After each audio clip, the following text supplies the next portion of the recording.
বৃহস্পতিবার পবিত্র রাতে কেউ যদি এই দোয়াটি 100 বার পরে কোনো দিন পৃথিবীর কোনো মানুষের কাছে তার হাত পাততে হবে না।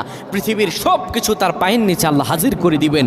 দারিদ্রতা থেকে মুক্তি দান করবেন, বিপদ আপদ থেকে মুক্তি দান করবেন, তার সম্মানকে সুউচ্চতা দান করবেন, অসুস্থতা থেকে দূরে রাখবেন। আল্লাহর অশেষ দয়া ও রহম তাকে দান করে দিবেন। সুবহানাল্লাহ। বৃহস্পতিবার রাত এটি গুরুত্বপূর্ণ রাত। এই রাত সপ্তাহে একদিন আসে।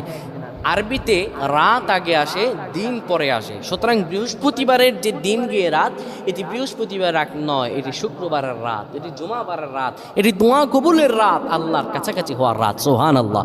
এই বৃহস্পতিবার রাত আল্লাহ তাআলা বান্দার দোয়া কবুল করেন। কেউ যদি বৃহস্পতিবার রাতে ঈশা নামাজের পরে পবিত্র হয়ে ইয়া হাইয়ু ইয়া হাইয়ু ইয়া হাইয়ু ইয়া রফিয়ু ইয়া রফিয়ু ইয়া রফিয়ু এই দোয়াগুলো পড়তে পারে 100 বার, আল্লাহ রাব্বুল আলামিন তার